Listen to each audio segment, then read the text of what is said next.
que están acá presentes todos, es como, por ejemplo, para introducir, ahorita vamos a entrar a la clase, mi estimado, Shalom, claro. Dice algunos amigos o conocidos, o teólogos, no sé, que también con la cuestión de David y Saúl, ¿verdad? Saúl, sí. Recordemos que en el Antiguo Testamento y en esas épocas había por lo general que cortarle la ropa al futuro rey o deshacerse de toda la generación de eso es cierto. Bueno, entonces también puede haber ahí una interpretación de que él andaba buscando la manera de matar a David para que no le sucediera a él, ¿verdad? Eso es cierto. En parte eso es totalmente cierto, claro, porque un rey no iba a permitir que hubiera otro que afectara a su dinastía. Sí, la cabeza para que su descendencia siguiera siendo rey. Muy cierto. Vean, por ejemplo, vean, ahora, solo para terminar la conversación que tenemos y ver cómo a veces nos enseñan conceptos raros, ¿verdad? Por ejemplo, vean esta palabra que voy a poner acá. ¿Qué dice acá? Hereje. ¿Ok? Vean esta otra palabra. Fariseo. Y esta última. Judas. Cuando usted habla con un cristiano y usted usa Judas, inmediatamente el pensamiento automático le dice usted un traidor, desgraciado, alguien que no merece nada en la vida, etcétera, hasta a la persona mala, la traicionera, le llamamos Judas, ¿verdad? Sí. Judas es una palabra limpia, no es una palabra mala. Judas es una palabra que después se ensució en el proceso histórico, porque Judas viene de la palabra Yehudá, y Yehudá fue uno de los hijos de Jacob, al cual le fue dado el reinado. Judas, en realidad Yehudá quiere decir una persona que está dedicado a la adoración y al servicio del Creador. O sea, Judas no es un nombre malo, ni es una palabra negativa, pero para nosotros en nuestro contexto actual sí lo es, porque ya por proceso histórico se transmitió a las generaciones. Entonces yo leo Judas y mi pensamiento automático dice, sí, un traidor, un mal. Vamos a hablar de Judas, vamos a hablar de un desgraciado aquí en la iglesia. ¿Lo ven? Fariseo, igual, fariseo, hipócrita, ¿verdad? Tenemos de una vez ese pensamiento automático. Y el fariseo es una palabra limpia. Es una palabra limpia porque el fariseo es un perush, es decir, es una persona que se dedica a investigar la escritura. Nosotros ahorita que estamos tratando de estudiar la escritura somos fariseos. Estamos tratando de investigar y de aprender las escrituras. Gracias. Ese era el trabajo de los fariseos.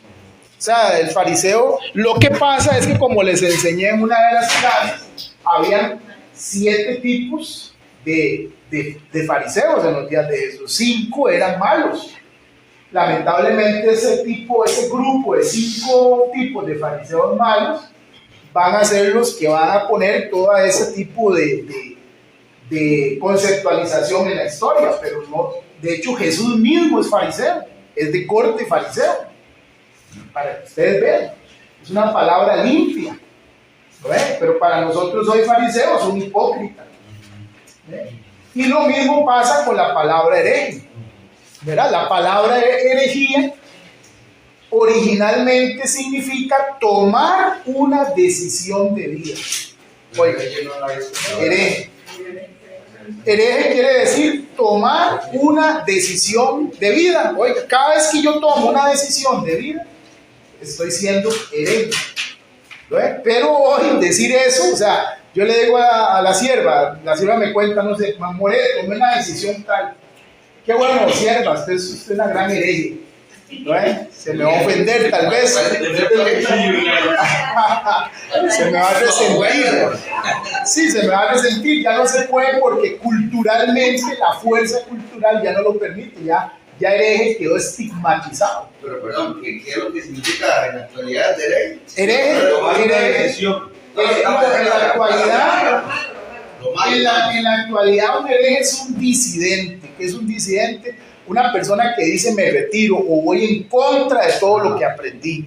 Un hereje, digamos, por ejemplo, cuando una persona se revela ante la doctrina de una iglesia, se le califica de hereje. Ajá, exacto, un hereje porque estás cuestionando el dogma que está establecido. ¿Ah? Actualmente sí, pero originalmente hereje es una palabra limpia. Lo que pasa es que en el proceso histórico se contaminó. Por ejemplo, en la antigüedad, en los días de Jesús, habían muchas sectas. ¿Ve? Esa es otra palabra, sectas.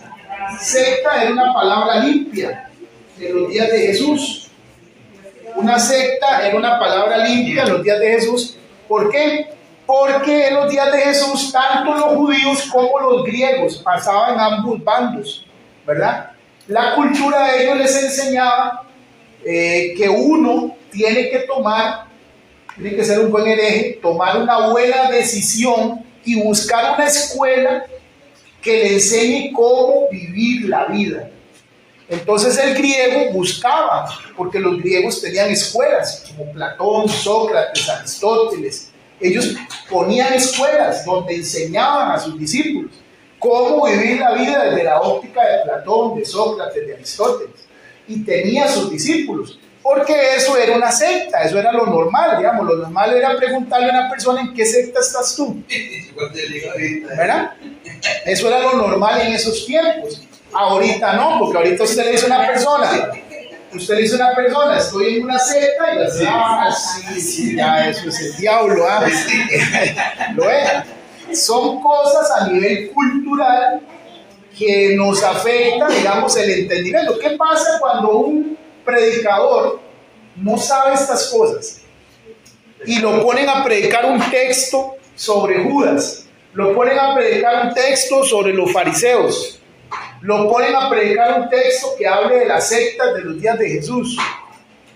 Inmediatamente su traducción se basa en lo que él tiene grabado en su mentalidad, una grabación que es más cultural que bíblica. ¿Lo ves? Eso es como cuando yo crecí en la iglesia, ¿verdad? El pastor en esos días, todavía nosotros arrastrábamos la cola de los abuelos, ¿verdad? Que los abuelos decían, en el hogar, ¿quién tiene los pantalones? ¿O quién debe tener los pantalones? El hombre, decían los abuelos. El hombre debe tener los pantalones, y a la mujer le decían, amárrese las enaguas. Vea, ya está estigmatizando que la mujer debe usar enaguas y el hombre es el que usa el pantalón. Entonces, ¿qué pasó? De esa generación agarraron la Biblia, ¿verdad? Y encontraron el versículo que dice, no vestirá la mujer ropa de hombre y no vestirá el hombre ropa de mujer. Ya está. Ahí está, hermano, es la palabra, no lo digo yo, lo dice la Biblia. La mujer no debe usar pantalones, eso es diabólico. ¿Lo ves? Y hubo toda una generación que lo creyó así y sigue en muchos lugares. Y vea qué interesante, es una persona que tiene ideas de su cultura, vino a la escritura, pero como no tuvo un maestro que lo enseñara, es que ahí donde está el dilema. ¿Quién es tu maestro? Que eso es lo que el judío, usted se encuentra un judío y usted le puede decir, uy, mire que yo amo la Torá. Lo primero que un judío le va a preguntar a usted es, ¿quién es su maestro? ¿Quién lo enseña a usted? ¿Quién te educa? ¿A los pies de quién se sienta usted? Eso es lo primero que le va a preguntar a un judío. ¿Quién es el maestro suyo? ¿Lo ves? Porque eso ya dice todo. Esa es la mentalidad hebrea. Entonces nosotros venimos a la iglesia y nos hemos sentado a los pies de un montón de maestros sin querer, de la cultura, de la sociedad, de la religión, y de todos hemos aprendido, pero todos nos han enseñado mal. ¿Lo ven? Entonces, imagínese usted cómo yo puedo agarrar un versículo bíblico y basado en mi cultura, interpretarlo. ¿Lo ven? Entonces, por eso, cuando veían esos versículos, el velo de la mujer es el cabello. Ahí está. ¿Verdad? Entonces, ya donde leían eso, los abuelos, ¿qué decían? ¿Ah? La mujer no puede cortarse el cabello, no puede ponerse tintes, no puede. No. ¿Ah? Claro, claro. Claro. O pensaban que el hombre no podía dejarse crecer el cabello, porque dejarse crecer el cabello en el hombre era símbolo de rebeldía. Pero es una idea cultural, me explico, pertenece a nosotros. Lo que pasa es que como yo pienso así, vengo y uy, mira, uy, sí, es lo que ahí sí. Entonces yo lo predico y me justifico en un versículo. Pero la pregunta siempre, cuando yo voy a predicar o voy a enseñar es, ¿qué quería decir ese versículo realmente? ¿Cuál era el sentido? Porque de ese sentido, cuando yo lo descubra, ahora tengo que traerlo acá y saber cómo se interpreta y cómo se aplica para mejorar mi vida. Porque al final, lo que busca la Escritura es mejorarte como persona. Eso es lo que la Escritura busca, ¿no? ¿Y cómo aplicarlo? Porque la Escritura es eterna. Porque imagínense hoy nosotros, 2025, ahora que estábamos hablando de David escribió salmos que representan el alma de todas las generaciones. Es decir, todas las generaciones vienen, cuando están en una crisis, leen un salmo y usted se siente identificado. Dice, claro, usted dice, está hablando de mí. Porque David representa el alma, se escribió para el alma de todas las generaciones. ¿Lo ven? Entonces eso es lo que pasa con la Escritura, que sucede en el alma de la persona. ¿Vamos bien? ¿También? Entonces vean esto. Bueno, entonces ya vieron, hereje es una palabra limpia, ¿verdad? ¿Qué significaba? Una decisión de vida, buscar una escuela que me guiara para saber cómo vivir mejor la vida, tener un maestro. ¿No ves? Y ahora ya no, ahora ya esa palabra no se puede usar porque ya está contaminada. Tendría que tener muy renovada la mente de la persona para decir, sí, no me ofende, entiendo lo que significa. ¿Verdad? Esas cuatro palabras están como las 10 chivos perdidas de caballo. Ajá, exactamente. Perdieron todo, exactamente. Así, exactamente, ¿lo ves? Eso es lo que pasó. Muy bien. Toda la base que les había enseñado. Exacto. Por eso es que cuando nosotros venimos a Dios, es que eso es lo que no nos enseñan. Que cuando yo vengo a Dios, yo tengo que ser consciente que yo traigo una estructura. Es decir, a mí me precede una estructura que ya yo aprendí, ¿verdad? Esa estructura se formó en mi familia, en mi sociedad, en mi cultura y me enseñó una forma de ser. No es que está mal, eso quiero decirlo, no es que esté mal, pero hay cosas de esa estructura que yo tengo, que yo la puedo llamar personalidad, que si yo no renuevo eso, no voy a poder comprender las escrituras, ¿no? Y si no hay una renovación, entonces eso pasa ahí. Muy bien. Entonces, eso es lo bonito de educar. Vean, por ejemplo, otro tip antes de seguir. Mateo, vean ustedes esto. Me hicieron una pregunta hoy y se las quiero compartir a ustedes. Mateo capítulo 1. Capítulo 1. Verso 1.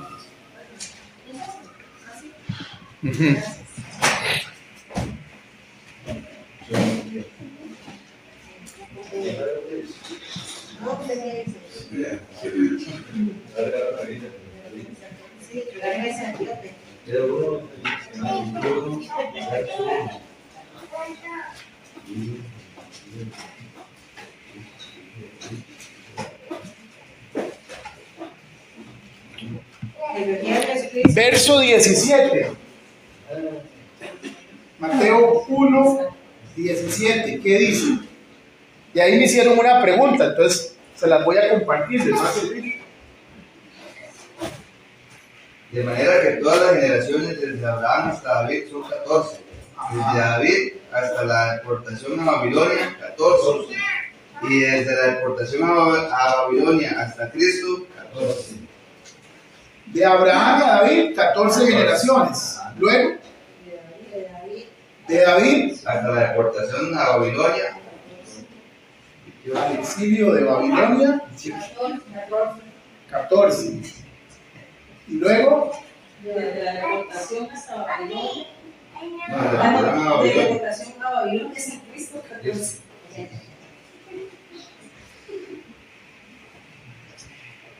hay 14. Eso es fácil. Entonces me hicieron una pregunta, ¿verdad? Porque si usted ha leído bien la Biblia, aquí dice que de Abraham a David hay 14 generaciones. Pero eso no es cierto. Cuando usted lee la Biblia bien, usted se da cuenta que hay un montón de generaciones más que 14. Lo mismo pasa cuando usted cuenta de David al exilio de Babilonia, ¿verdad? 14, y del exilio de Yeshua 14. Realmente hay más de lo que ahí dice. Entonces, ¿por qué Mateo escribe que son 14? ¿Ven? Esa es la pregunta. Entonces, imagínense. ¿Ah? No. Porque vea que él está diciendo que hay 3 grupos: de Abraham a David, que son los patriarcas, 14. De David al exilio, que es David de la monarquía, al exilio de Babilonia, 14. Y el exilio a Jesús, a Yeshua, hay 14. Pero realmente faltan más personas en la lista. Entonces alguien me decía, ¿por qué yo puedo tomar el libro de Mateo y creer que eso es la palabra de Dios y Mateo no me está diciendo la verdad? Hay más de 14. Y los predicadores llegan y me dicen, hermano, es que esto es la palabra de Dios, usted tiene que creerla. Pero ahí cuando la voy a estudiar dice que son 14 y es mentira. Estamos traduciendo. Esa es una pregunta que a ustedes les pueden hacer. Y esa es la importancia de educarse, ¿verdad? Entonces, vean ustedes qué interesante. Queda claro que faltan personas o generaciones en esa lista. Si usted se lee todo el capítulo 1, él comienza a mencionar, pero él está sintetizando para formar esas 14 generaciones. ¿Estamos de acuerdo? ¿Hay un error en Mateo? Esa es la pregunta. ¿Se equivocó Mateo? La respuesta es no, no se equivocó. No se equivocó. ¿Ok? ¿Por qué? Eso es lo que vamos a desentrañar. Porque ¿qué haría usted si usted le hacen esa pregunta? ¿Por qué Mateo escribió 14 generaciones? Si no son 14, son muchas más. Es que llegó a entender hasta la 14 de todo lo que le decía Jesús, lo que escribiera, ¿no? ¿Ok? Bueno, hay varias razones también. Vean, uno, tenemos que comprender una razón histórica muy importante. La primera, una razón histórica muy importante. ¿Cuál es? Cuando en la antigüedad se escribía en papiros, se escribía en rollos, los rollos era algo muy caro. Escribir en un rollo no es como ahora, usted agarra papel, lo tire, lo bota, si no le sirvió y va y compra más. Un papiro era algo muy caro para obtenerlo, había que pagar mucho dinero para poder obtener un papiro. Entonces la persona que iba a escribir no podía explayarse, expandirse y poner todo punto y coma, porque no puede. O sea, ¿de dónde sacamos la plata? ¿De dónde sacamos la plata? Digámoslo así en términos actuales, para tener un papiro donde le quepa todo.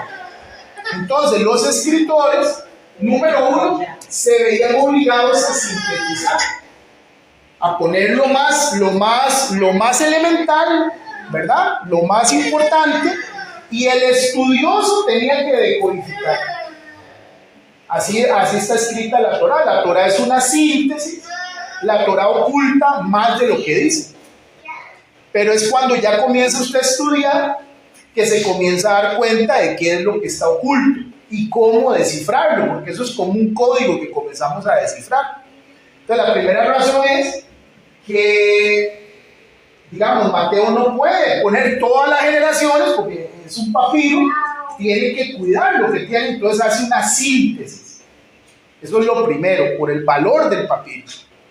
Ahora, recuerden ustedes que en los días de Jesús tampoco era que el alfabetismo era grande. La mayor parte de la población era analfabeta, ¿verdad? Las personas que leían eran consideradas así, que sabían leer, escribir, cultas, ¿verdad? Y esto pasó incluso en la Edad Media, cuando la Iglesia Católica decidió que la Biblia debía quedarse en latín. Y latín solo sabían los padres nada más. Y usted llegaba a misa y el padre decía la misa en latín. Usted no entendió nada. Pero ese era lo que la orden de la Iglesia Católica, ¿verdad?, en la Edad Media, de que se dijera en latín. ¿Lo ven?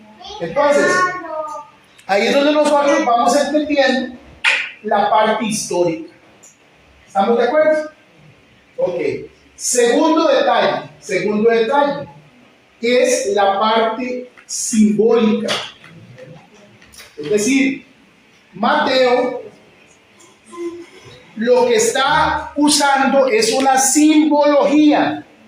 Lo que está usando es una metáfora profética. Eso es lo que está haciendo al decir que hay 14, 14 y 14. Lo que está usando es una metáfora, una simbología profética, para que el estudioso la decodifique. Ese era el trabajo del talmid, del estudiante, decodificarla. ¿Vamos bien? ¿Ok? Entonces, ¿por qué 14? Vamos a ver. Respuesta número 1. Hay varias respuestas. Número 1. ¿Por qué 14?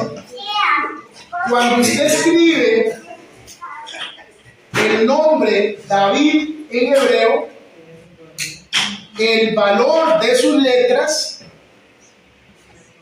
da 14. ¿Vamos bien? Cuando usted escribe el nombre David en hebreo, la suma, porque ya yo les enseñé que las letras tienen valores numéricos, la suma de sus letras da 14. Segundo, cuando usted toma el nombre Abraham, ya yo les enseñé que da 2,48. Aquí ya está la G de Abraham, ¿verdad? Da 2,48. Entonces en gematría, porque esto se llama gematría cuando comenzamos a sumar las letras de una palabra, ¿verdad? En la gematría hay una herramienta que nos permite también sumar los dígitos. Por ejemplo, 2,48 yo lo puedo simplificar y sumar 2, 4 y 8. ¿Y cuánto da eso? 14. ¿Vamos bien?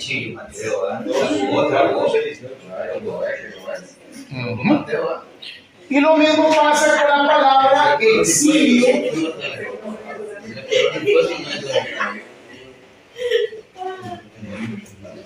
Exilio de Babilonia.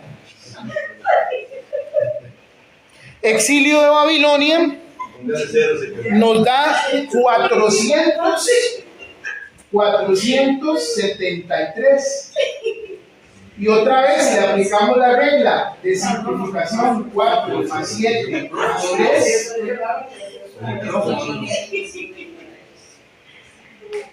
¿Vamos bien? Claro. Entonces, la primera razón por la cual Mateo escribe 14, 14 y 14 es porque está usando una regla de interpretación judía que obviamente nosotros no la conocemos hasta ahora, que se llama gematría. Gematría es sumar el valor de las letras. ¿Cómo se llama usted, sierva? Susan, como que yo tendría que sumar solo las consonantes de Susan. S, y N, ¿verdad? Entonces, eso se llama gematría, cuando yo sumo el valor de esas letras. ¿Ok? Ya eso es algo bonito para ustedes, porque ya ustedes pueden ir a la casa a investigar el alfabeto hebreo y sus valores numéricos. Ya eso es una bonita tarea para ustedes. Vayan, investiguen el Aleph Bet, el alfabeto hebreo, y el valor de sus números, de sus letras. Eso es bonito para que lo tengan ahí como un dato, como una referencia. Es una investigación que pueden hacer. Entonces, la primera cosa que Mateo está usando es una regla de interpretación que se usa en la escuela judía, que es la gematría. Entonces, a través de la gematría está haciendo esa síntesis para poder demostrar que Jesús proviene del linaje de David y de Abraham. Y vea qué interesante que Mateo empieza con Abraham, no empieza con Adán, ni con Noé, ni con nosotros. Empieza con Abraham porque, como ya hemos estudiado, es el padre de la emuná, es el padre de la fe. Por eso empieza de ahí el linaje de Jesús. Entonces está demostrando ese linaje y simplifica a través de ese número 14. Hasta ahí vamos bien. Muy bien. Claro, eso no Mateo lo podía hacer, ¿verdad? Ajá. Entonces, imagínense, nosotros venimos al Evangelio. ¿Y qué haría usted si usted lo ponen a predicar Mateo 1? Y usted se encuentra eso. Usted lo, una de dos, o para usted eso no significa nada. Usted dice, no lo sé, no me interesa nada de eso, ¿verdad? O, como estudioso, usted dice, uy, qué bueno está esto para poder enseñar, ¿verdad?, acerca de las generaciones de Jesús, ¿verdad?, de una herramienta de interpretación que es la gematría, y cómo Mateo la utiliza para tratar de demostrar que Jesús es el Mesías porque proviene de Abraham y proviene de la casa de David. Ya que no mencionó a Salomón, no mencionó a Saúl, no mencionó a ningún otro rey, menciona específicamente de Abraham pasa a David, ¿verdad? Porque eso es lo que él intenta demostrar, la legalidad de Jesús como Mesías. ¿Estamos de acuerdo? Sí. Sí, yo. Ahora, lo segundo que está haciendo Mateo es relacionar esto, digamos, él hizo tres grupos, ¿verdad? Esos tres grupos, para el judío, cuando un judío toma el Evangelio de Mateo y lo lee, un judío versado, sabe que además de que Mateo está usando gematría, él sabe que este número 14 que él está usando, estos tres grupos que él está usando, estas tres divisiones, tienen una referencia con la luna. De aquí interesante, que eso no lo sacaría uno ni sacándolo. No, no entendí lo que ha dicho. Tiene una referencia con la luna. Muy bien.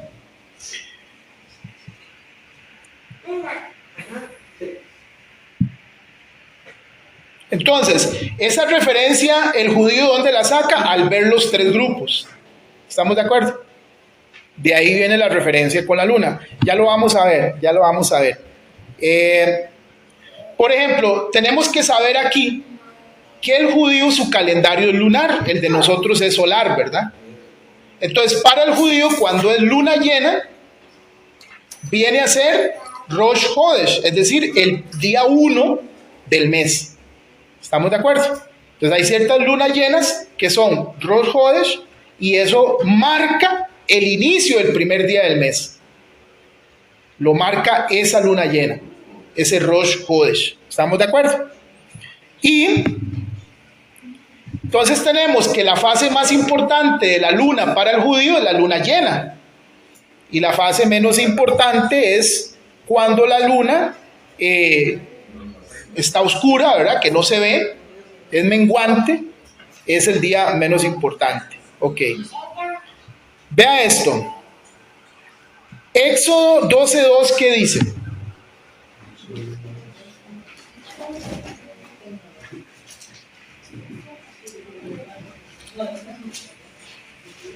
Este mes os será principio de los meses, para vosotros será este el primero en los meses del año. Bien. Este mes será para vosotros principio, esa palabra principio es Rosh, ¿verdad? Será principio de mes, ahí es Hodesh, por eso decimos Rosh Hodesh cuando es luna llena, ¿verdad? Ese será el principio de los meses para ustedes, ¿ok? Entonces, los maestros ya habían, digamos, en los días de Jesús, estaba la interpretación de que Éxodo 12:2, cuando dice, este será para ustedes el primero de los meses, es decir, donde empieza la luna llena, el Rosh Hodesh, ¿verdad? Hace referencia entonces tanto a la luna llena como a la luna menguante. Ajá. Entonces los maestros enseñaron por qué Israel, su calendario va con la luna y no con el sol. Porque el judío es enseñado de que cuando él ve la luna le recuerda la importancia de crecer en méritos delante de Dios. Nosotros somos como la luna. Empezamos desde la oscuridad, ¿verdad? Desde lo más bajo, cuando la luna no se ve, cuando es menguante, ¿de acuerdo? Y vamos en crecimiento, hasta que la luna se llena, hasta que ella está llena de luz. Es decir, el judío cuando ve la luna, él se ve a sí mismo, le deja una enseñanza de la importancia como él tiene que ir creciendo, hasta que la luna está cargada de luz. En este caso representa la enseñanza, la presencia, la luz divina. ¿Estamos de acuerdo? Entonces, el judío sabe que la luna llena representa cuando una persona tiene mucho mérito. Y la luna cuando no se ve es cuando carecemos de méritos delante del Creador. Es decir, no hemos trabajado lo suficiente para desarrollarnos como deberíamos desarrollarnos. ¿Vamos bien? Los maestros dijeron, la venida del Mesías será así como la luna. Por eso es que Dios puso a Israel a contar los días en función de la luna, porque la luna tiene que ver con el Mesías. Si el pueblo de Israel tiene méritos, el pueblo de Israel será como la luna llena y el Mesías se manifestará. Pero si el pueblo de Israel no tiene méritos, no se ha mejorado, no se ha perfeccionado, no ha hecho la voluntad del Creador, será como la luna oculta y el Mesías también se ocultará para ellos. Entonces, vean qué importante es lo que Mateo nos va a relatar a nosotros sobre el linaje del Maestro. Antes de Abraham, el mundo era como la luna que no se ve, oscuro. Es decir, ¿se acuerdan que yo les enseñé que las personas de esa generación ni tan siquiera tenían conciencia de que existía un Dios? O sea, la idea de tan solo creer que hay un único creador, ni por la mente les pasaba. O sea, el nivel de conciencia era muy degradado, muy oscuro, muy insensible. Eso era el mundo antes de Abraham. Abraham viene a ser como el primer cuarto, ¿cómo se llama? Creciente, ¿verdad? Primer cuarto creciente de la luna. Ese viene a ser Abraham. Y todo después de Abraham va creciendo, hasta que llega David. Y de David viene su hijo Salomón, quien es el que construye el templo. Y dice que la gloria de Dios se asentó sobre ese templo. Es decir, vemos la historia como la luna. Con Abraham empieza el primer cachito de luz y se fue en aumento, hasta que los días posteriores a David, la gloria de Dios se reveló en el templo. ¿Estamos de acuerdo? Israel estaba maravillado con esa presencia, esa Shekinah que descendía al templo, porque esa era la señal de que ya lo que faltaba era que el Mesías se revelara. Porque si somos como la luna llena, estamos llenos de luz, hay presencia, hay Shekinah, quiere decir que el Mesías está por revelarse. Por eso yo les dije a ustedes que Shlomo cometió un error. Él creyó y dijo, bueno, ya todo está listo. Somos como la luna llena, la Shekinah está en el templo, ¿verdad? Los reyes mundiales venían a visitar a Salomón, ¿verdad? Por las cosas que acontecían en el templo. Era algo muy glorioso. Entonces Salomón dijo, ¿será que yo soy el que está llamado a ser Mesías? Y entonces fue cuando vimos por qué Salomón tomó todas las mujeres que tomó, ¿se acuerdan? ¿Se acuerdan ustedes cuando lo expliqué? Siempre nos han enseñado que Salomón, ¿verdad?, es una persona mujeriego, ¿verdad?, un sexoso, un semental, ¿verdad?, qué sé yo, un pervertido, ¿verdad? Pero no entendemos qué significaba que tomó 1000 mujeres, ¿verdad? Eso yo lo expliqué en una clase.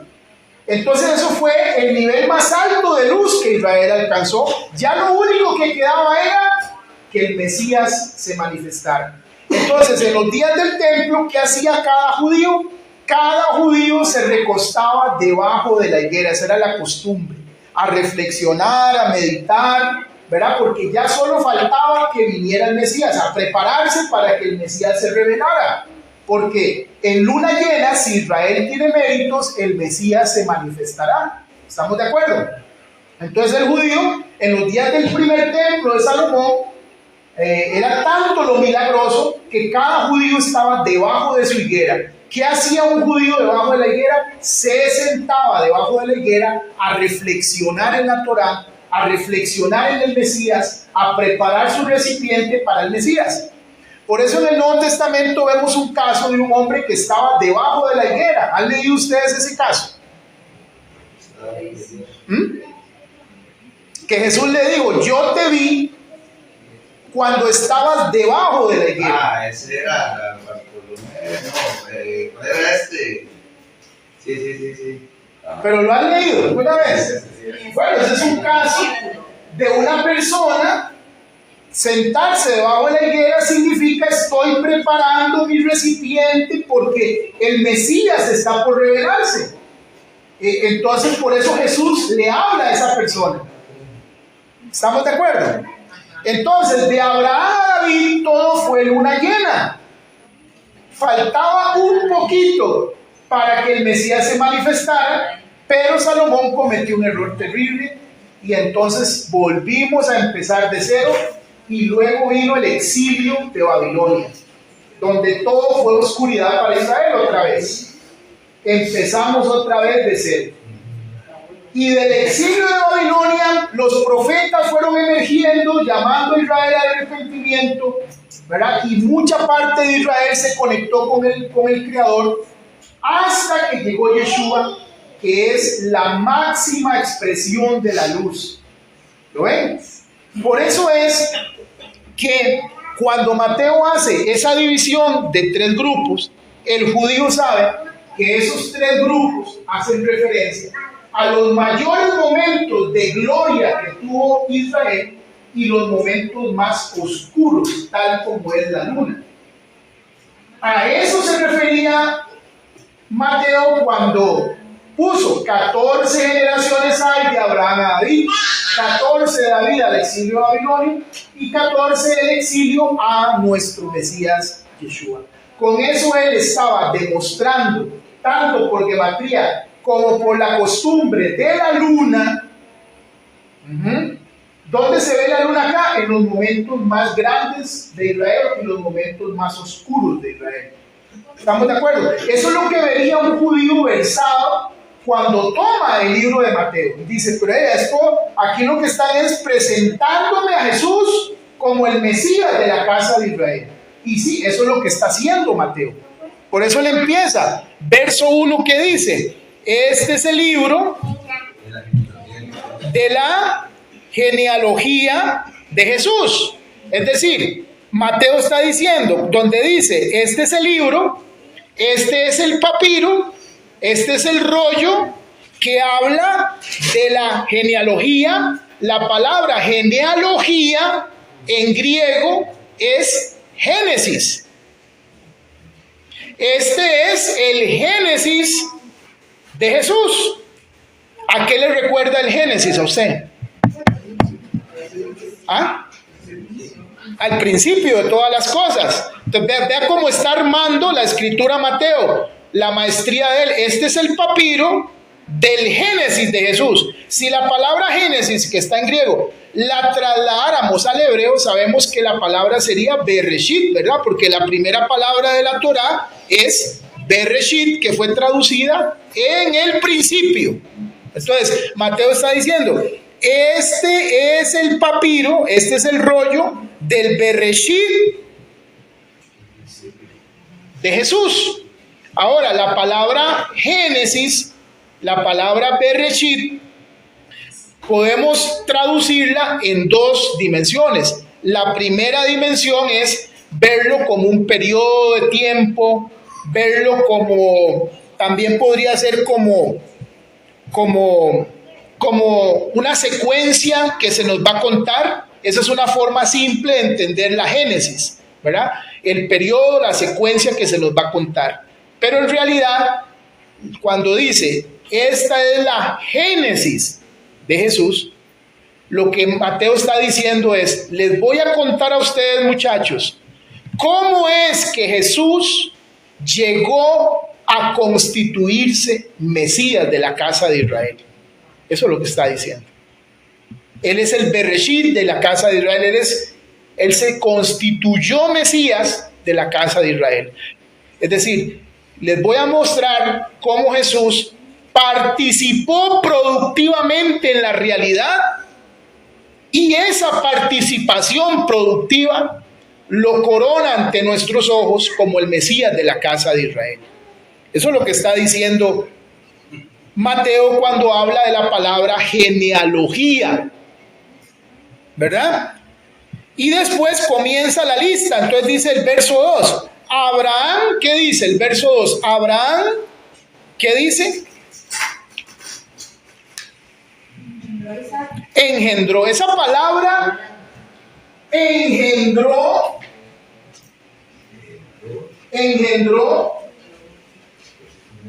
para un estudioso de la escritura, para alguien que va a enseñar, no debe dejar pasar por alto esa palabra que Mateo pone ahí. Abraham engendró.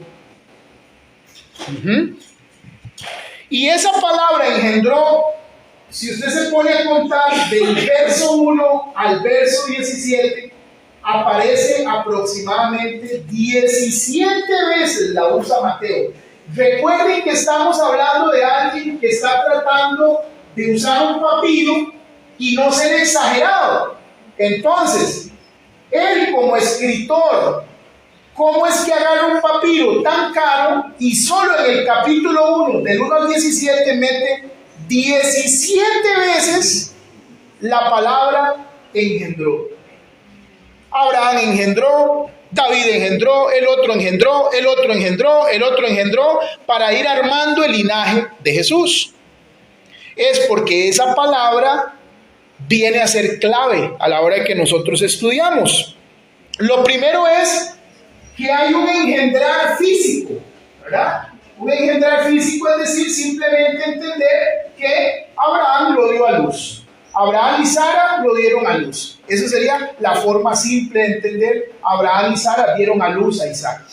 Isaac dio a luz a Jacob. Jacob dio a luz a sus 12 hijos. Esa sería la forma simple, ¿verdad? Pero en realidad la palabra engendrar en hebreo quiere decir formar.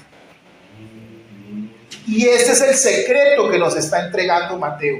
Abraham formó, educó, instruyó en estas cosas que les voy a contar.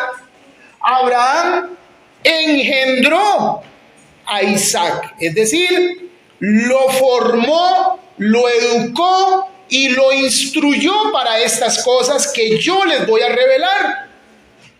Es decir, yo les voy a revelar el cumplimiento de toda esa formación que Abraham le entregó a Isaac, Isaac a Jacob, y ahí sigue la línea. 17 veces. ¿Vamos bien? Entonces, ¿qué es engendrar? Engendrar en hebreo es cuando formamos. En hebreo no es lo mismo. Dar a luz es un parto, ¿verdad? Dar a luz es un parto. Pero engendrar a una persona es formarla, educarla, capacitarla, instruirla. Eso es engendrar. Por eso Isaac es llamado el hijo de la promesa. ¿Ve? Porque Abraham lo formó y lo educó para que Isaac pudiera ver y entender lo que Abraham veía y entendía. Y como Isaac lo vio, Isaac lo entendió, lo percibió con claridad, lo que el padre podía ver. Por eso fue el hijo de la promesa, porque Abraham no solo tuvo Isaac, Abraham tuvo a Ismael también, y tuvo más hijos con Cetura. ¿Ustedes se acuerdan de Cetura? Que fue otra esposa de Abraham. No lo han leído. Sí, después de que murió la... Después de que murió Sara, él se casó con Cetura y tuvo más hijos. La interpretación hebrea enseña que Cetura es la misma Agar. ¿Se acuerdan? La esclava. ¿Verdad? ¿Por qué la interpretación dice que Cetura es Agar? Si Agar es Agar, ¿por qué la llama Cetura? Porque en la Torá está la costumbre de que cuando Dios te cambia el nombre, te cambia el destino. ¿Lo ven? Y por eso ella es llamada Cetura. ¿Por qué? Porque para usted entender eso, usted tiene que entender que, ¿se acuerda usted que ella tuvo un problema con Sara? Ajá. ¿Y ella qué hizo? Se fue de la casa huyendo. Pero cuando iba huyendo, se topó un ángel de Dios. ¿Verdad? Se topó un ángel de Dios. Aquí ven entrando y ahí también. Eso. El ángel de Dios. Ajá. ¿Y qué le dijo el ángel? Que volviera. Se sometiera a Sara. El ángel le hizo una pregunta. Agar, ¿de dónde vienes? ¿De dónde vienes, Agar? Y si usted lee el texto, Agar no respondió a esa pregunta. Realmente, porque el ángel no le está... ¿Usted cree que el ángel no sabía que venía de dónde Sara? El ángel no le está preguntando eso. Un lector diría, ya, y vengo huyendo de Sara. No, el ángel le está haciendo otra pregunta cuando le dice, Agar, ¿de dónde vienes? ¿Para dónde vas? Porque esa es la pregunta que Dios nos hace a nosotros. ¿De dónde vienes? ¿Y tienes claro hacia dónde vas en tu vida? Y el ángel le dice a Agar, regresa con Sara, sométete a ella, quédate ahí, porque faltaba lo de Cetura, que ella se convirtiera en Cetura, que va a ser la otra esposa de Abraham. Y con ella tiene hijos. Otras cosas, parte de Sara. Sí, claro, usted puede leerlo ahí, Cetura. Sí está. Cetura es la otra, es cuando Sara muere, Abraham se casa. ¿Ah? ¿Cómo? Cuando Sara muere. Sí, Sara. Sara muere. Y se hacen otras cosas. Sí. No leí. O sea, Que acaba de revelar yo con de las Agar. siervas, Agar. Agar. Lo que yo no sabía que era Agar. O sea, Agar es Cetura. wow. Lo interesante. Sí. Agar con ella, aparte de Ismael, porque ya tenía Ismael. O sea, Abraham tuvo a Ismael con Sara, porque Sara le dijo, tal vez Dios es que quiere darme hijos a través de la concubina. ¿Se acuerdan? Y entonces Abraham tuvo un hijo con Sara que fue Ismael. ¿Verdad? ¿Ah? Con esa tal Cetura tuvo hijos. Exacto. Agar es Cetura. Agar es Cetura. Se hizo esposa de él después. Sí, al final. Oh, vale.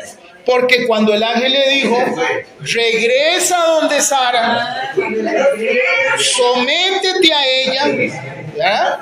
Eso fue lo que el ángel le dijo, regresa donde Sara, sométete a ella y te va a ser revelado de dónde vienes y para dónde vas. Porque esa es la pregunta que le hizo el ángel. Esa yo no la sabía. Y por eso a Agar le fue cambiado el nombre. Eso es muy importante en la Torá, porque el nombre representa un cambio de ADN. Eso es como Moisés. Moisés tenía 10 nombres. No solo se llamaba Moisés. Yo quiero hacer una pregunta. ¿Ve? Cuando ella llega y se va, ella viene y se somete otra vez a Sara. Y después ella otra vez la vuelven a echar porque su hijo quería matar a Isaac, era, ¿verdad? En ese tiempo que ella se fue, anduvo ahí y después él va y la busca y otra vez. Es que someterse a Sara significa vas a aprender la instrucción de Sara como maestra. Es decir, Sara, vean, Abraham era un educador, eso lo tenemos claro, ¿verdad? Las tiendas de Abraham eran casas de enseñanza. Abraham enseñaba a los hombres y Sara educaba a las mujeres. Claro, porque Sara era profeta. ¿Sí? Cuando el ángel le dice, ve y sométete a Sara, lo que le está diciendo es, siéntate a los pies de Sara, aprende su enseñanza, bebe de su enseñanza, para que tú llegues a ser quien debe ser. Que al final debe ser esposa de Abraham. Pero, es decir, tienes que alcanzar la altura espiritual de Abraham para ser esposa de él. ¿Me explico? Eso es lo que pasa. Ve, son cosas... Ajá.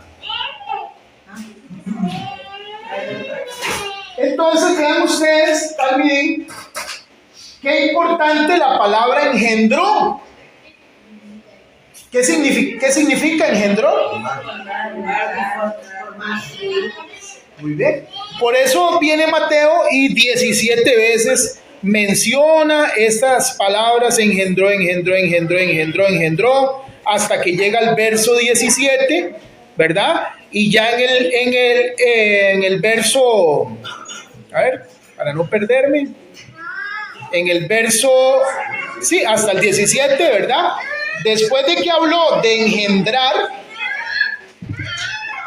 habla de las 14 generaciones que yo les acabo de explicar. ¿Por qué 14 generaciones? ¿Verdad? ¿Qué significa el tema de engendró? Muy bien, les estoy explicando que la palabra engendrar en hebreo significa formar, educar e instruir. Eso es engendrar. Entonces, Mateo dice, Abraham engendró a Isaac, Isaac engendró a Jacob. Es decir, hay una transmisión de formación, porque Mateo está tratando de demostrar que Jesús es el Mesías esperado de la casa de Israel, ¿verdad? Que proviene de esa transmisión de hombres que se dedicaron a formar para mantener ese espíritu hasta que se manifestara el Mesías.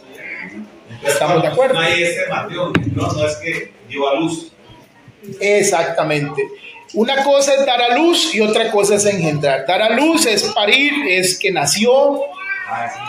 Ajá, pero engendrar, que es la palabra que usa. De hecho, en griego, la palabra que aparece ahí en Mateo es genao. Genao. Esa es la palabra griega que aparece ahí. Genao es de donde viene la palabra genética, de donde viene la palabra genes. Genao. ¿Sí? Entonces, Mateo lo que está diciéndonos es, ¿verdad? Una línea, es decir, ¿cómo es que el Mesías llegó a expresarse? ¿Cómo es que nosotros podemos decir que Jesús es el Mesías? Eso es lo que está explicando Mateo. Podemos asegurar que Jesús es el Mesías porque viene de toda una línea de hombres que dedicaron su vida a formarse, a instruir, a educar unos a otros, y se transmitieron la enseñanza como una cadena íntegra hasta que se expresó nuestro Maestro Jesús. ¿Lo ven? Eso es lo que él está demostrando, porque él acá lo que está poniendo es, él está pensando en el judío que va a leer este documento. ¿Lo ven? Por eso yo le decía a usted ahora, ¿por qué él dice, hay 14 generaciones de Abraham a David, hay 14 del exilio, hay 14 del exilio a Yeshua, si sabemos que no son 14? Entonces, él está preparando un documento para que el judío versado sepa interpretar qué significa este 14, como se los expliqué, ¿por qué son 3 grupos específicamente? ¿Por qué no fueron 4, 5, 6, 8? ¿Por qué 3 grupos?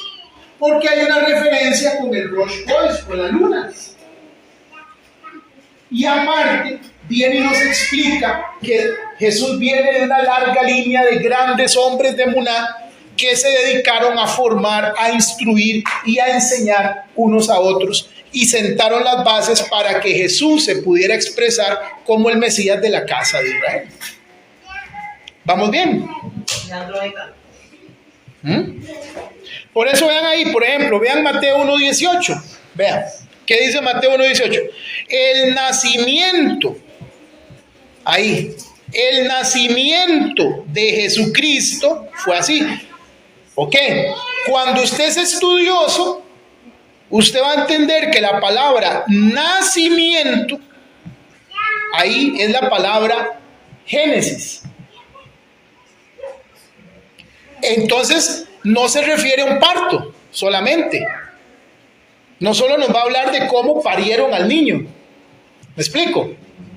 Sino que nos va a hablar de qué? Del Génesis, del Bereshit, como Jesús se manifestó y se expresó en este mundo.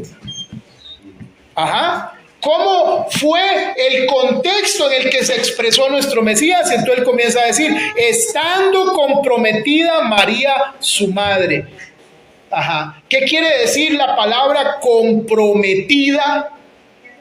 ¿Verdad? Ya aquí habría que otra vez entender el contexto judío, porque en el contexto judío las bodas se hacen en 2 ciclos, en 2 fases.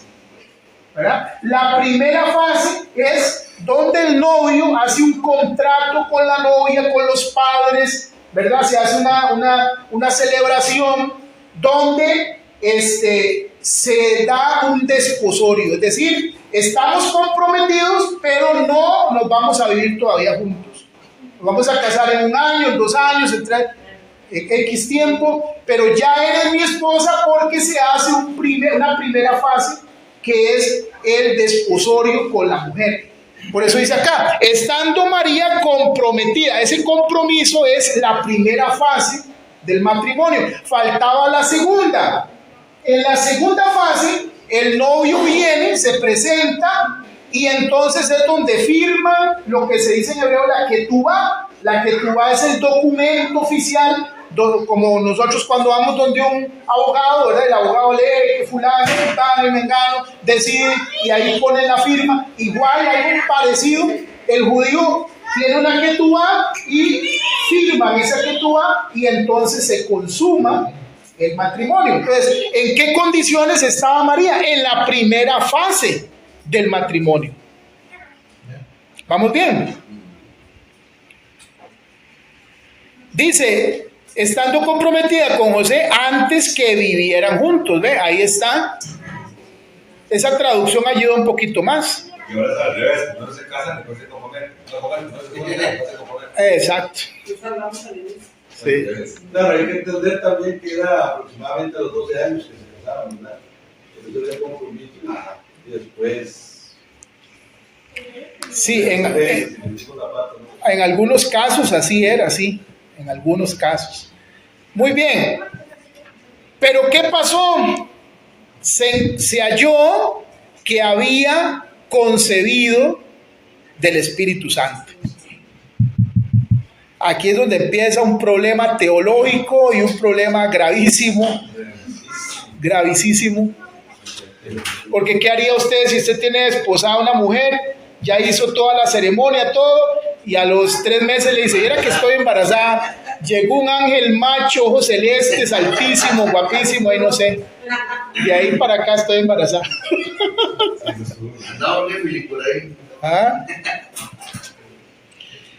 Bueno, o sea, yo que había concebido, aquí aprendemos que el nacimiento de Jesús fue milagroso. Yo no quiero entrar en doctrina, porque eso, la doctrina, la verdad es que ustedes se van a dar cuenta que van a venir días donde un montón de doctrina va a caer como la creíamos, ¿verdad? Pero eso no estamos en ese momento. Ahorita lo que estamos es para aprender principios, más que doctrina, porque las iglesias allá están agarradas del pelo por las doctrinas, ¿verdad? Entonces la doctrina nunca lleva nada bueno ahorita en el contexto que estamos por la malformación que tenemos.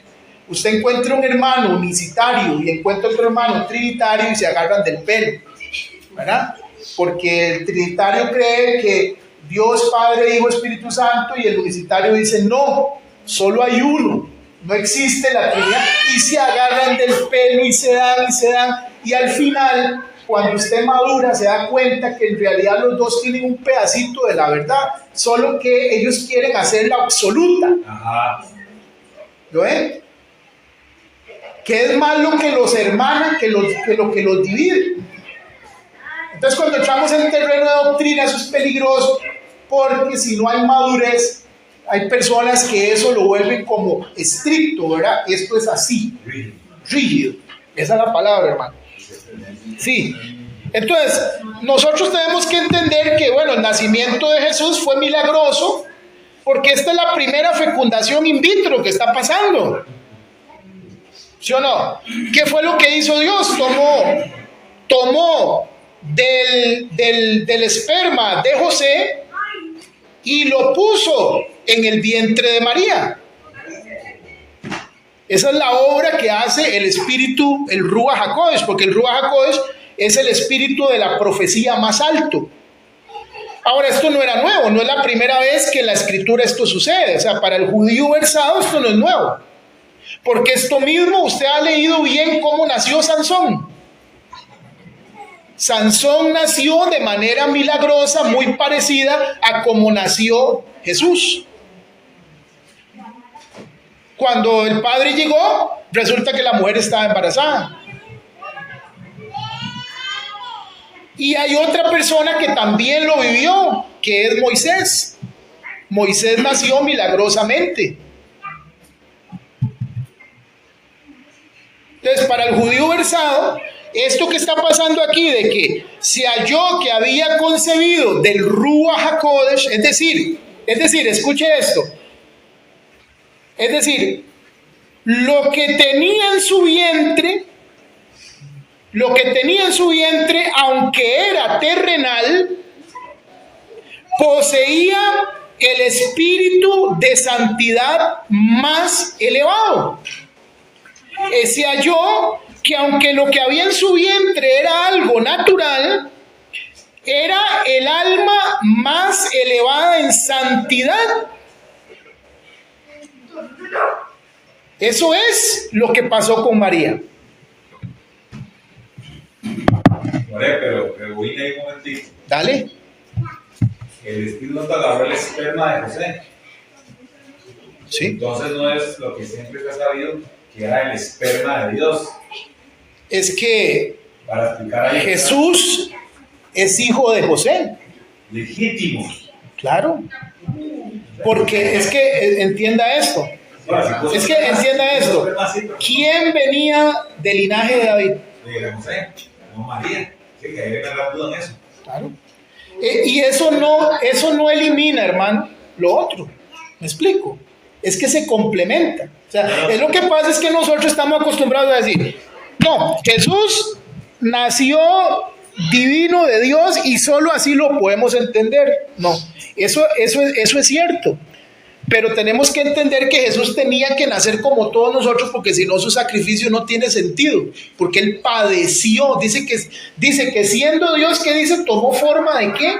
De siervo, tomó forma de hombre. O sea, él no podía ser diferente de nosotros, porque si él fuera diferente de nosotros, mentiras que él sufrió.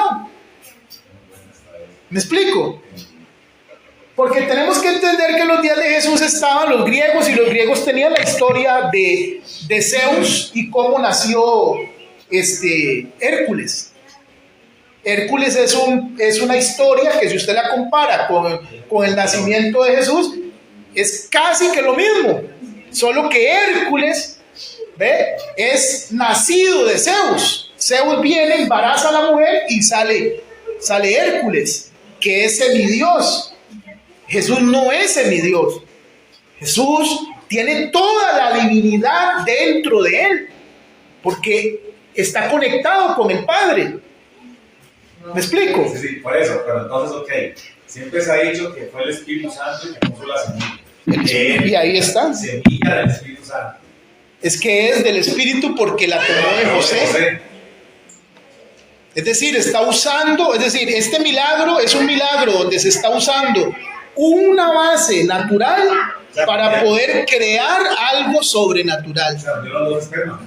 Claro. Y eso no contradice nada de lo que hemos creído. Lo amplía. Entonces, por eso dice, se halló que había concebido, es decir, que en su vientre había algo natural, un bebé natural, algo terreno, pero se encontró que el alma de ese bebé era el alma más elevada. Dice, se encontró que poseía el espíritu de santidad más elevado. Por eso es que va a ser el Mesías. Por eso Jesús después no tiene problemas en decir, el Padre y yo uno somos. Sí, no tiene problemas en eso. Y tampoco tiene problema cuando usted lee la Biblia, la gente le llama Jesús, hijo de José. No tiene problema porque sí, está bien. ¿Me explico? No hay ningún problema. Pero todo el mundo decía que José era padre adoptivo. No. Más bien, José tuvo que... Pues vea esto, les voy a mostrar. Vea esto. Por eso vengan los lunes para que vean. Vea esto.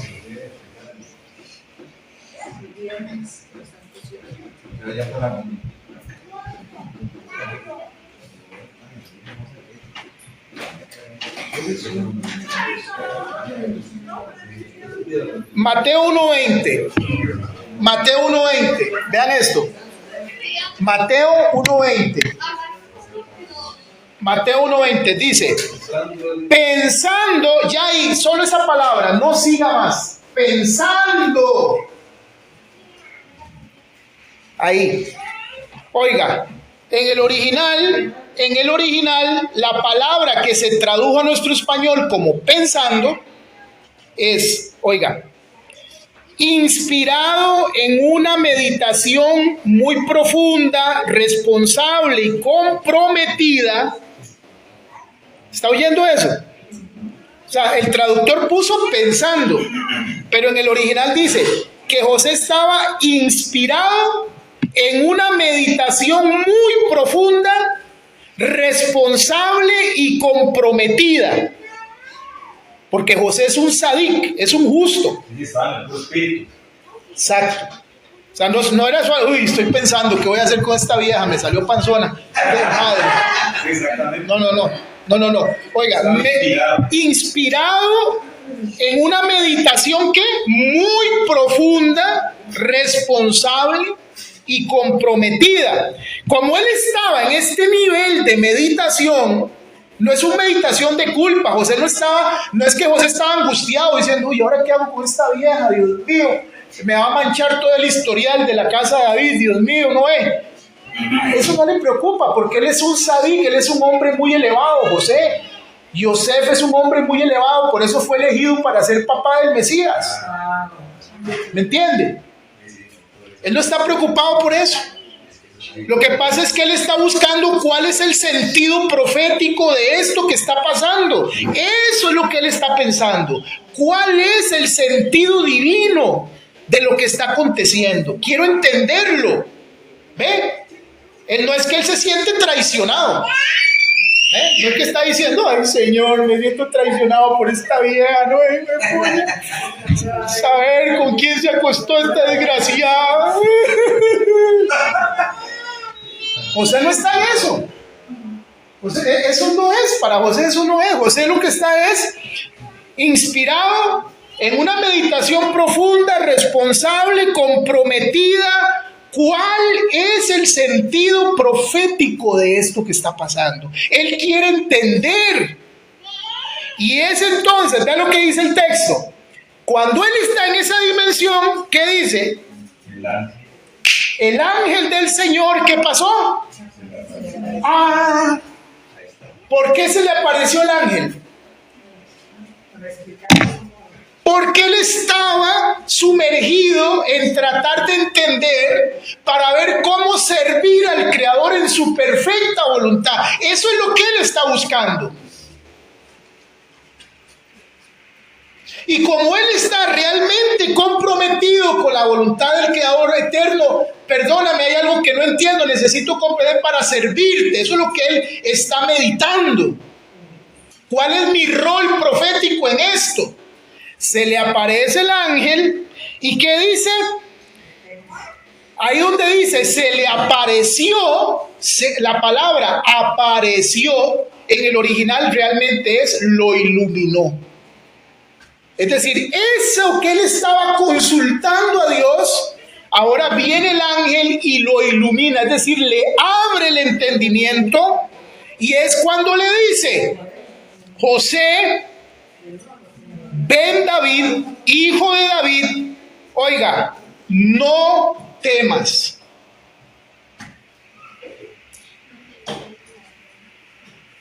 ¿Qué le dijo? No temas. Pero es que aquí tenemos otro problema, porque para nosotros no temas es que él estaba aterrado. Ese es otro problema de traducción. Eso es como cuando yo les enseñé que Abraham, en Génesis 15, Dios llegó y le dijo, Abraham, no temas. ¿De qué temor estamos hablando cuando estamos hablando del padre de la firmeza, de la emuná? ¿Qué clase de temor se refiere? Y les enseñé que Abraham sabía que los milagros tienen dinámicas. O sea, en los milagros en el mundo espiritual hay varias dinámicas para los milagros. ¿Estamos de acuerdo? Una de las dinámicas o de los principios más importantes que rigen la dinámica de los milagros son los méritos. Entre más méritos yo voy acumulando, más milagrosa se vuelve mi vida. ¿Estamos de acuerdo? ¿Y qué está pasando con Abraham? Abraham viene de guerrear él con 318 y acaba de vencer 4 imperios que vencieron a 5. ¿Cómo es esto posible? Esto es milagroso.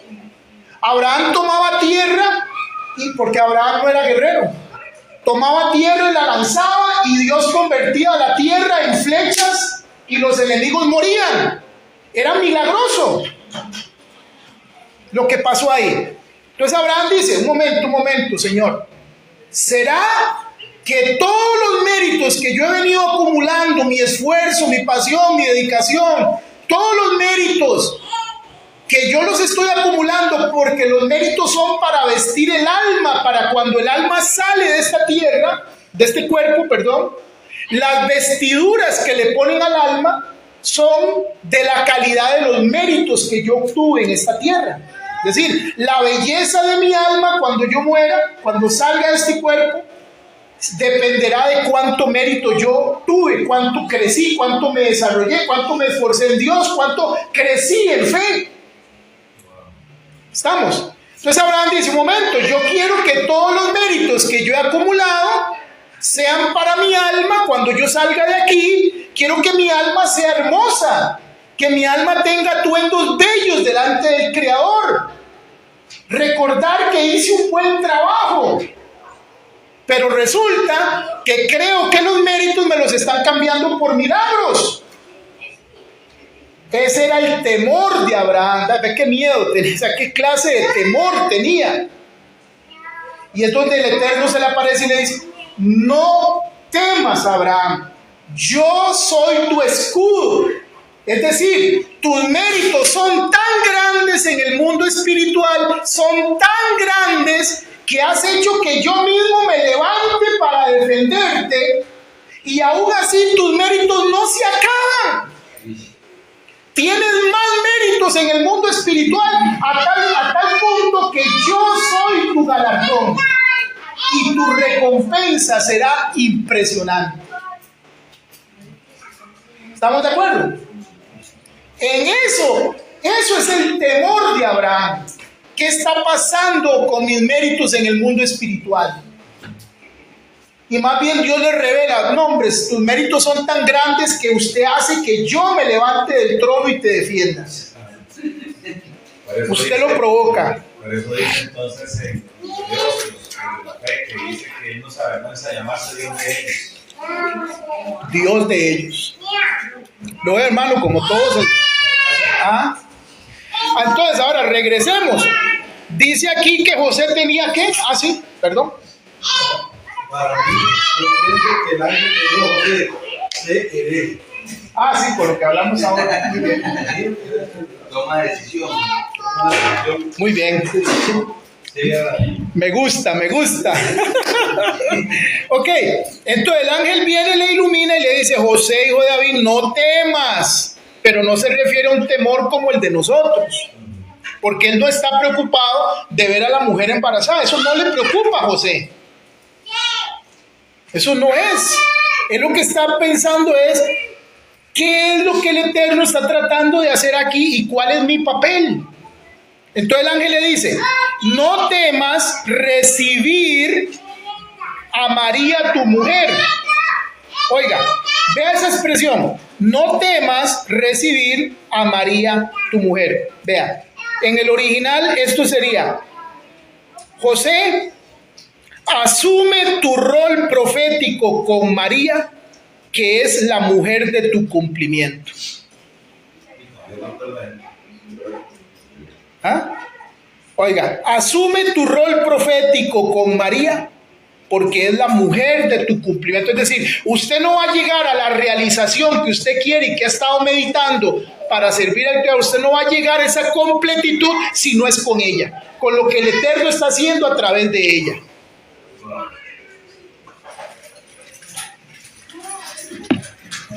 Y entonces le termina de decir: porque lo que en ella es, ¿qué palabra dice? ¿Qué palabra usó ahí? Ve la palabra que está usando. Porque lo que en ella es engendrado del Ruach HaKodesh, del espíritu de santidad y de profecía más elevado, es la divinidad. Se está posando ahí. ¿Entendemos? ¿Talmidín?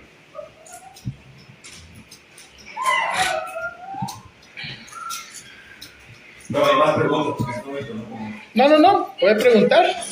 Entonces quiere decir que José tenía que saber que había parte de semen de él en ese engendramiento. Eso es lo que el ángel le revela. Es decir, de manera, el Ruach HaKodesh es el que ha hecho esto. Él es tu hijo. Físicamente es tu hijo.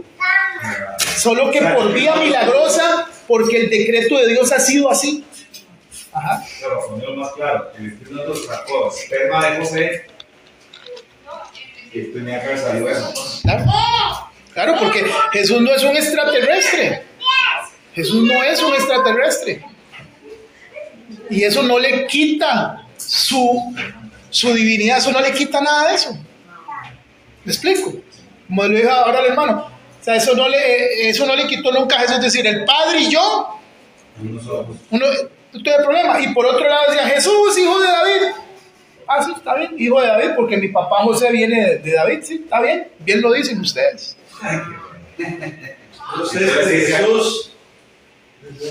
Entonces sí se aclara que sí era del linaje de José. Claro. Porque siempre se estuvo ese error, porque decían: si no era hijo de José, ¿cómo puede ser del linaje de María si María no tiene ni parte ahí? Es que eso es un milagro. Pues es que esto hay que leerlo con ojos judíos, porque el judío es el que va a entender esto y va a decir: híjole, vea lo que está diciendo ahí. Entonces de Jesús, que es carpintero, que tiene a su padre y a su madre en este lugar. Ponen los nombres y todo de ellos, que su padre es carpintero. Porque se puede ver, es que Jesús se puede ver desde cualquier óptica, eso es muy cierto. Yo lo puedo ver como el carpintero. Bueno, en realidad no era carpintero. José era constructor de casas. Es que nosotros no lo pusieron como carpintero, pero él era constructor de casas, ¿no? Era un arquitecto. Entonces, vea esto. El judío ve otra cosa. Nosotros estamos aquí. Pero, ¿cómo fue que nació Jesús entonces? Y oiga, y hay gente que se agarra el pelo por esto. Y más importante que una doctrina es ver el milagro de cómo vino nuestro Mesías al mundo. ¿Me explico? Lo milagroso, lo que está haciendo el Espíritu Santo. Por eso cuando él llega a la sinagoga, cuando comenzó el momento oportuno profético, ¿qué hizo? Abrió el rollo, ¿Sí o no? Sí. Y lo leyó. ¿Y qué leyó? Aquí está escrito. El Espíritu del Creador, mi Padre, está sobre mí y me ha ungido para dar buenas nuevas, para sanar a los enfermos, para abrir los ojos a los ciegos. Y he aquí, esta profecía, esta nebuá, hoy se ha materializado delante. Y todo el mundo decía, santo Dios, ¿qué dijo este hombre? Si es el hijo de José. Pero otros decían, no, nadie puede hablar con esa fuerza divina como tú lo haces, maestro.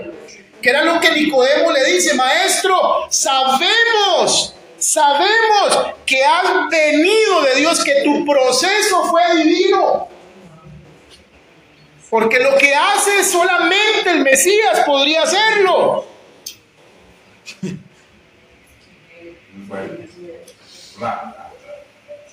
¿Lo ven? Eso tuvo revelación. María es, entonces José está meditando, Eterno, ilumíname, ¿cómo hago para ser parte de este cumplimiento tuyo, de lo que tú quieres? Revélame, ¿cuál es mi rol profético en esto que está pasando? Porque entiendo que aquí está tu mano. Esto no es mano humana, aquí estás tú operando. Y por eso el ángel viene y lo ilumina y le abre el entendimiento y le dice, no temas. Asume tu rol profético con María, porque con ella está tu cumplimiento. Pareció el nacimiento de cada uno de nosotros. No, pero espiritualmente así es.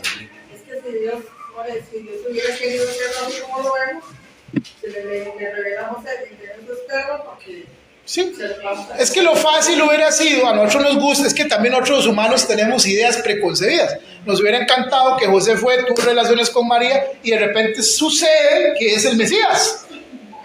Como que eso lo hubiéramos tolerado más. Pero cuando vemos que Mateo toma el papiro y comienza a decir, un momento, les voy a contar cómo fue que el Mesías nació, cómo fue el milagro, cómo se insertó en esta realidad, se los voy a contar. El judío se queda, ¡wow!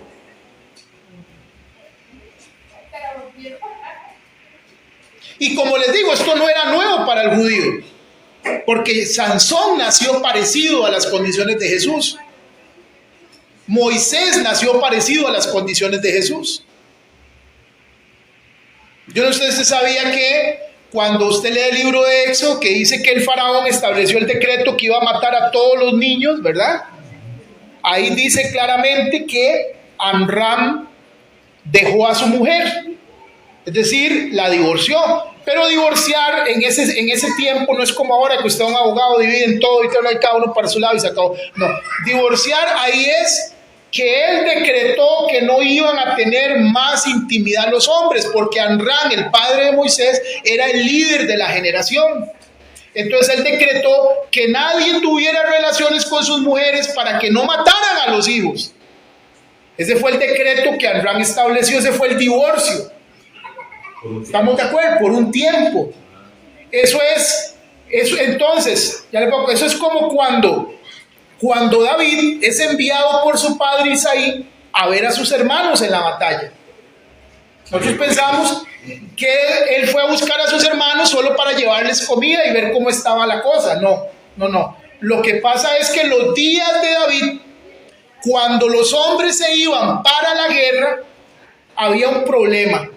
El problema era que si ese hombre que era casado se iba a la guerra y lo mataban, la mujer después no podía casarse con otro, número uno. Y el único que podía tomarla por mujer era un hermano de la persona que me explico, era un hermano. Eso era una ley en la Torá. Por eso hay un caso en la casa de Jacob, que un hermano no quiso tener relaciones con la esposa de su hermano y eyaculó afuera. Onam. Porque eso era una norma de ese tiempo en la Torá. ¿Estamos de acuerdo? Entonces había un problema en los días de David, que los hombres casados iban a la guerra, se morían, y después la esposa no podía casarse. Porque ¿qué pasa si mi suegra ya no puede tener hijos porque ya es una señora anciana? Entonces ya nunca más voy a poder casarme. ¿O qué pasa si mi suegra tiene un hijo y resulta que el niño apenas tiene 1 año? Hay que esperar hasta que se haga adulto para que él venga y entonces yo pueda tener hijos. Y así el padre pueda tener descendencia. ¿Estamos entendiendo? Ese problema había en los días de David. Entonces Isaí, el padre de David, que era un maestro de Torah, era un jaján, era un hombre sabio, decretó que cuando un hombre se va a la guerra, es mejor que firme el divorcio para su mujer, para que su mujer no quede amarrada a él en caso de que lo maten, o a veces pasaban las guerras que lo secuestraban y no se sabía a dónde se lo habían llevado, o a veces pasaba que tal vez la persona se perdía en una montaña, en un lugar, y nunca más se volvía a saber de la persona, y entonces la mujer quedaba amarrada. Isaí dice, no puede ser esto, la mujer debe ser libre para elegir. Entonces mandó a Isaí para que los hermanos mandaran carta de divorcio a sus esposas, un divorcio temporal, de manera que si ellos regresaban, pues obviamente todo seguía, y si no, la mujer quedaba libre para poder seguir su vida. ¿Entendemos eso? ¿Lo ven? Esas son cosas que nosotros no entendemos si no estudiamos esto.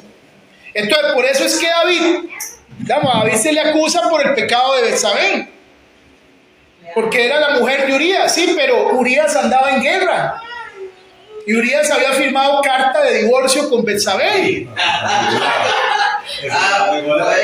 Ya tiene todo sentido, entonces. ¿Entendemos eso? Lo que pasa es que Urías no había muerto. Y ese es el error que comete David. El error no es acostarse con Betsabé, porque más bien Betsabé era la mujer que Dios había diseñado para David, pero David quiso adelantar todo y cometió el error de matar a Urías. Pues quiere decir que si esa era la mujer de él, Urías iba a morir o morir en esa guerra, sí o sí. Sí, pero él adelantó todo porque la mujer le estuvo embarazada y él sabía que Urías estaba vivo. Está fuerte por favor. Eso es cuando veamos Casa de David, porque en Casa de David ustedes van a aprender todos esos secretos que no se entienden, excepto que uno esté formado en esto. ¿Lo ven? Entonces a lo que iba era que Amram hizo un decreto, ¿se acuerdan? No más hijos, porque el faraón va a tirarlos a todos al agua, los va a ahogar y son nuestros hijos. Suena bien. Pero entonces Miriam, la hermana mayor de Moshe, que ya estaba ella viva, Moshe todavía no había nacido, Miriam era profeta desde niña. Desde niña el Espíritu Santo se posó sobre ella. Y Miriam o María fue y le dijo a su padre Amram, el decreto que tú has hecho es peor que el que hizo Faraón. Y su padre se quedó así. El decreto que tú has hecho, padre mío, es peor que el que hizo Faraón, porque con tu decreto no pueden nacer ni hombres ni mujeres tampoco. Por lo menos el Faraón solo quiere matar a los niños, tú quieres matar a las mujeres y a los hombres.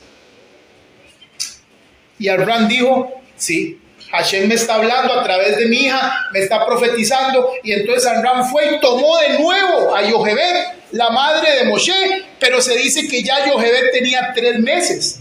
Evidentemente ya no se había ido a acostar con nadie. Lo que pasa es que había pasado algo similar a lo que estamos viendo acá, y Amram no tuvo problema en tomarla, porque Amram entendió que era profético el nacimiento de Moisés. ¿Hay explicación de eso? ¿Claro? ¿Cómo fue que nació? Claro. Y si no la tocó Abraham, ¿cómo fue la cosa? Como le pasó a José ahorita. Igual.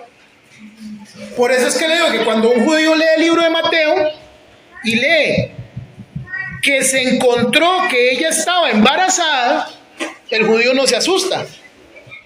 Dice, sí, esto pasó con Moisés. Así nació Moisés. Moisés es tipo del Mesías. ¿Estamos de acuerdo? Entonces el judío no se asusta porque esto ya había pasado con Amram, había pasado con Sansón. Así nació Sansón.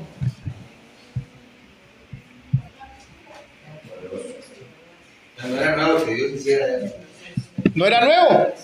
Pero ¿por qué Mateo lo plasma aquí? Para que cuando la persona lo lea diga, de verdad, Jesús es el hijo de David, es el Mesías esperado.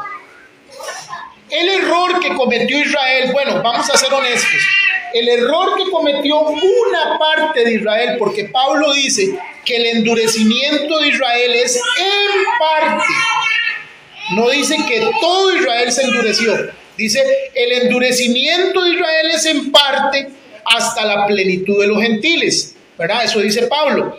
Ok, el error que cometió el sector de Israel que se endureció y que todavía sigue endurecido hasta la fecha y que dicen que Jesús no puede ser el Mesías, es porque ellos, el único rol que vieron en David es el de un militar que llegó, sacó a los filisteos, mató a todo el mundo y trajo unidad en el reino y organizó políticamente la nación. Entonces de ahí ellos sacaron que el Mesías tiene que ser un rey, un gobernante, un líder político. Y es cierto, el Mesías va a hacer eso, porque el profeta Isaías dice que el Mesías regirá con vara de hierro. Eso dice el profeta Isaías, hablando de su rol como líder, como rey, como general militar, probablemente. ¿Ok? Pero, ¿qué pasa? No entendieron que el reinado de Jesús consistía primero en transformar el interior de la persona.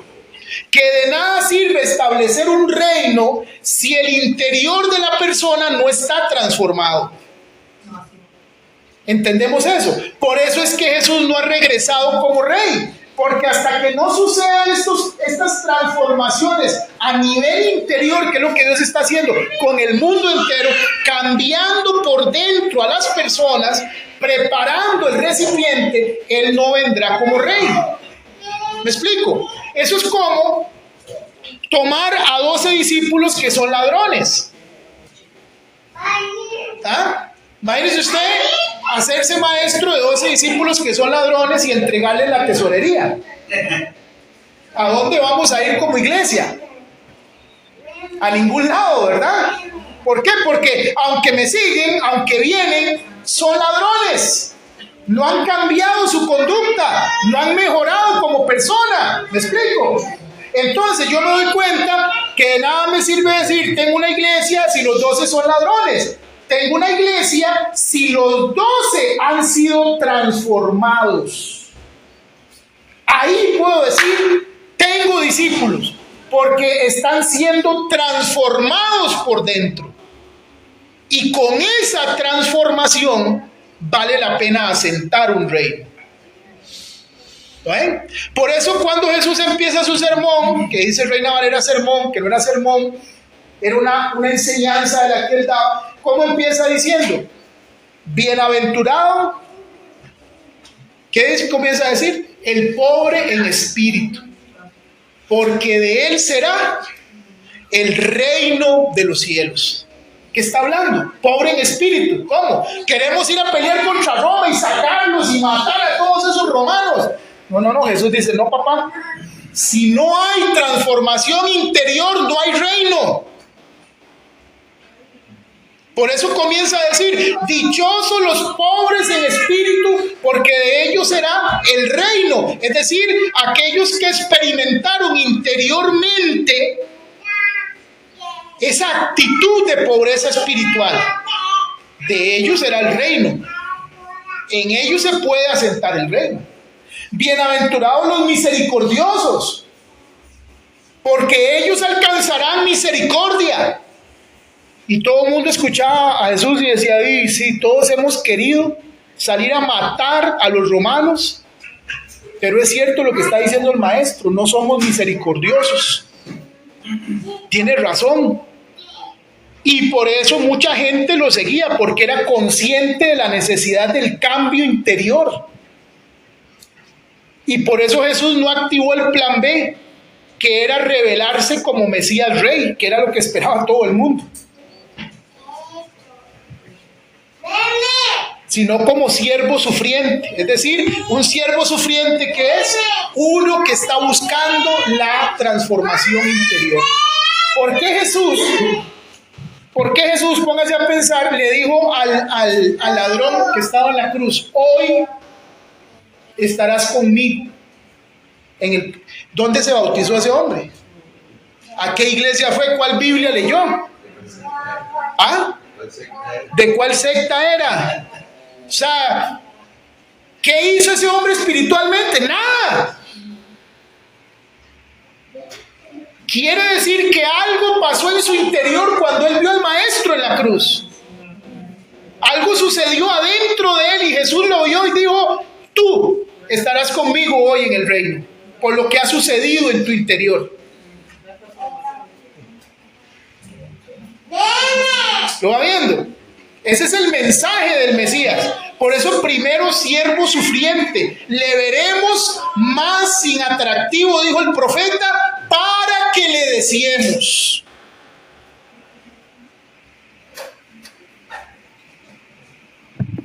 Ese es el Mesías.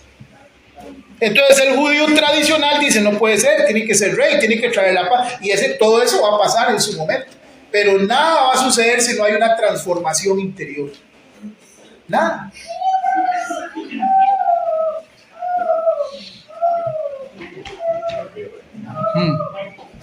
Bueno, voy terminando.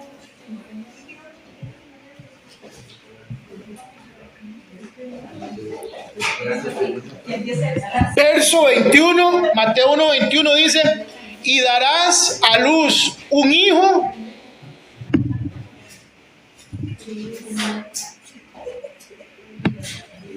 Y vea qué lindo, darás a luz un hijo.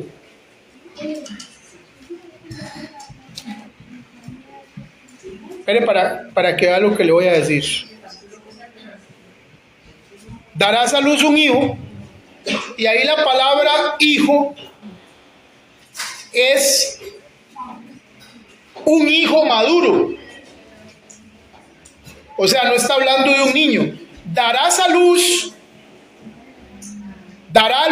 un hijo, es decir, lo volverá un hijo maduro, y le pondrás por nombre Jesús, Yeshua, porque él salvará, porque Jesús viene de la palabra Yeshua, Yeshua viene de Yeshua, que quiere decir salvación, porque él salvará. Él salvar quiere decir, él va a sanar a su pueblo. Ve lo que Mateo está diciendo. La misión del Mesías era sanar al pueblo, no establecerse como rey. Él salvará a su pueblo, es decir, él sanará al pueblo de todos sus pecados. Y la palabra pecados ahí es de todo lo que te hace errar del blanco, todo lo que lo saca del propósito. Esa es la definición básica de pecado. Es decir, no está hablando ahí, lo sacará del adulterio y la fornicación. No está mencionando ese tipo de cosas, porque esos son frutos de la raíz que se llama pecado. El pecado es una raíz. ¿Me explico? Lo otro son frutos que surgen a partir de esa raíz. Yo me puedo arrepentir del adulterio, me puedo arrepentir de la mentira, de la droga, pero si yo no me sano en la raíz, vuelvo a recaer. ¿Me explico? Porque el problema no es eso. El problema es la raíz de donde se nutre y da por fruto una mala acción. Entonces, por eso dice, él sanará al pueblo de todo lo que le hace errar de su propósito.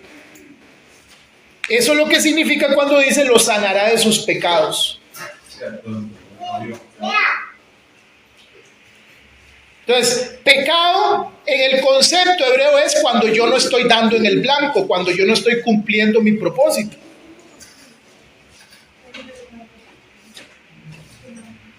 Bueno, esta es la clase de hoy. ¿Qué les ha parecido?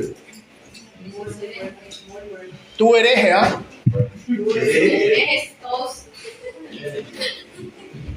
Es que les estaba enseñando, es que les estaba enseñando que Perdón, ¿cuándo va a empezar la clase? qué madre, ¿no?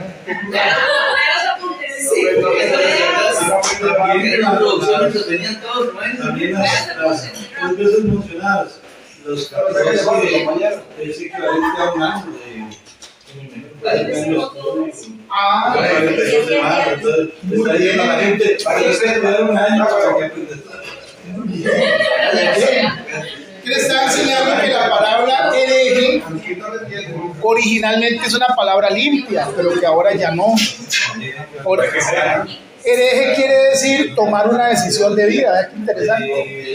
Originalmente era así, tomar una decisión de vida. Entonces yo buscaba una escuela que me enseñara cómo vivir. Eso era hereje, ¿no? Pero ahora ya no. Igual hablamos de la palabra secta y fariseos y eso.